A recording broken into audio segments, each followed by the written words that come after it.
Olá pessoal, boa tarde, beleza? Então aqui é o canal Autista no AE do YouTube, professor Renato Ribeiro. Então, para quem está chegando agora, esses vídeos que eu faço, né, eles são um compilado dos posts mais curtidos, mais comentados da semana.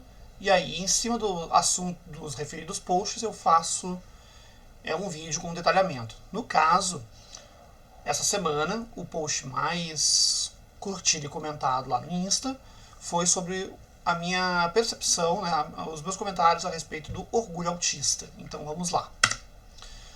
Bom, a gente vai fazer algumas aventuras aqui juntos, né? Em que nós vamos falar um pouquinho do orgulho autista, né, as questões positivas, as questões de aceitação, os desafios e fazer o fechamento, beleza?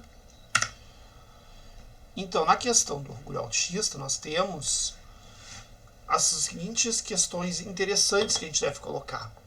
Em primeiro lugar, celebrando a neurodiversidade. Bom, diversidade é a palavra-chave do século XXI, porque nós estamos saindo daquele conceito de ser humano forma, em que todo mundo tem que ser igualzinho, todo mundo tem que ter o mesmo objetivo, todo mundo tem que pensar da mesma forma, todo mundo tem que ter as mesmas preferências, quem não pensa igual em mim está errado. E estamos entrando num século onde isso está sendo derrubado e o novo paradigma está sendo colocado na sociedade, que é a questão de cada pessoa ser como ela é, viver como ela vive, né? E uma vez que ela está respeitando o limite das outras pessoas, ela pode viver exatamente da forma como ela desejar, sem perigo de julgamento, sem perigo de rótulo, e para alguns casos específicos, que aí entra a questão específica da neurodiversidade, as políticas de equidade. Então a neurodiversidade, né, ela leva em conta as diferentes formas, entre aspas, neurológicas de ser. Né? Aí estamos falando também do autismo e de outras síndromes, né, e de outros transtornos globais do desenvolvimento. Né? Bom, a vantagem, vamos pensar assim, para a sociedade em acolher os autistas, né, é justamente pela sua forma diferente de pensar, de ver e de encarar o mundo. Eles têm uma visão diferenciada.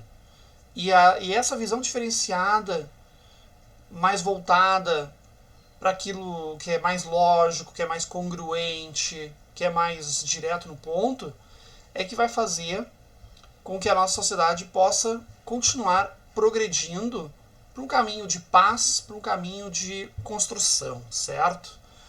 Então, acolher os autistas nesse momento é algo muito importante para que a gente possa no futuro ter uma sociedade melhor, certo? E aí, justamente por eles terem um modo diferente de agir e pensar as coisas, eles acabam trazendo novas ideias, novas formas de pensar, novos jeitos de ser e acabar contagiando as outras pessoas também. Então é uma troca que a gente vai fazer aqui, certo? Vamos em frente então. Bom, é muito importante, né, a gente aprender a se aceitar como nós somos. Porque a partir do momento que a gente se aceita, a gente se motiva a produzir mais. E mais ainda, a gente se sente parte do mundo, a gente se sente também co-criador do universo, que é o que somos todos nós, autistas e neurotípicos, né? Então, é necessário que tenhamos em mente, né, como é importante esse autoconhecimento. Então, buscar ajuda, manifestar aquilo que você está pensando. Se algo está te incomodando, mesmo que pareça meio estranho aos olhos dos outros, você deve comunicar da sua maneira. E você que está interagindo com uma pessoa do espectro autista, você tem o dever, né, de buscar ajudar da melhor maneira que você souber, da melhor maneira que você puder, esse autista que está se comunicando aí, certo? Porque para ele, às vezes, a comunicação é um pouco difícil por causa os códigos sociais são muito estranhos aos olhos da maioria das pessoas do espectro. Então, é um pouco difícil de adaptação, de inclusão, de compreensão. Por isso que é necessário a ajuda dos neurotípicos nesse ponto, para que eles possam, né, nos ajudarem a decifrar um pouco dos códigos e poder interagir melhor nas sociedades, evitando assim males entendidos, sentimentos negativos que iam ficar, certo? E aí sim criar esse ambiente acolhedor. E também muito importante a gente não tentar limitar uma pessoa pelo fato de ela ser do espectro, com discursos do tipo assim, não vamos cobrar muito dele porque ele é autista. Não tem essa necessidade.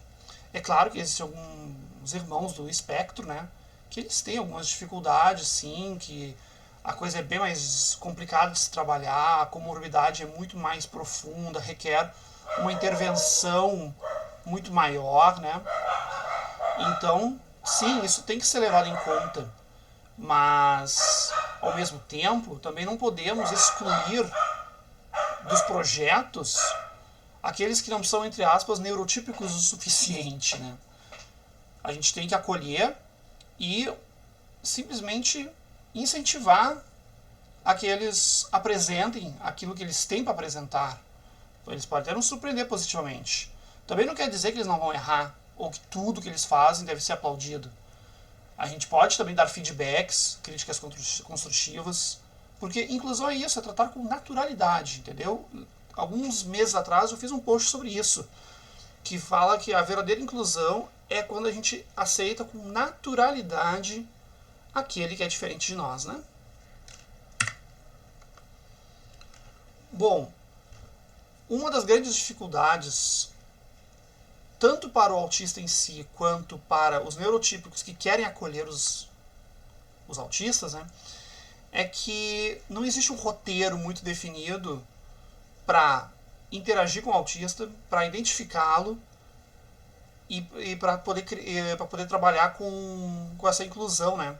Então, acaba que a pessoa precisa se entender e entender o próximo e compreender mais ainda que não existe um estigma ou um padrão a ser seguido. Existem algumas coisas em comuns, sim, mas como cada pessoa do espectro ela é única, então, por consequência, existe um grande desafio em lidar, né, com um grande grupo, né, de autistas, por exemplo, que cada um é diferente. Mas, se a gente fugir um pouco dos rótulos e tentar ir para o individual na hora de lidar, né, de interagir, né, com aquele jovem, com aquela pessoa, e se a gente buscar ver as potencialidades dela, né, e principalmente ajudá-las nas suas dificuldades, vai ser muito mais fácil de trabalhar. Esse é o grande desafio, tanto para autistas quanto para neurotípicos, né? Então, o meu convite é esse. Entenda o indivíduo pelo indivíduo. E trabalhe naquilo que você é como pessoa para poder ajudar o próximo. Pois é dessa maneira que a gente vai conseguir avançar. Tá? Então, como a questão do orgulho autista é um pouquinho complicado, eu não gosto muito dessa expressão, porque os autistas passam por muitas dificuldades, e ter essas dificuldades não é motivo de orgulho. É motivo de orgulho, sim, as conquistas, apesar das dificuldades. Então, na hora que for celebrar o orgulho autista, eu recomendo que você celebre o orgulho das conquistas individuais feitas por cada autista. Pois é através dessas conquistas é que nós vamos entender melhor ainda o espectro e poder realmente fazer uma inclusão de verdade, certo? E compreender que todos nós fazemos parte deste mundo, todos nós somos co-criadores do universo, todos nós somos uma centelha divina. Então, viva a neurodiversidade, aproveite, desfrute e busque a sua evolução através do convívio com aqueles que têm uma estrutura neurológica diferente da sua. Vale esse recado tanto para autistas quanto para neurotípicos e para demais transtornos globais do desenvolvimento. Certo? Então convido você a conhecer o meu Instagram e a continuar acompanhando os vídeos aqui. Tá? Em média, uma vez por semana eu faço um vídeo de um post que foi muito curtido ou muito comentado, e faço um vídeo sobre esse post com detalhamentos, beleza? Então é isso aí, pessoal, aquele abraço, muito obrigado e tamo junto!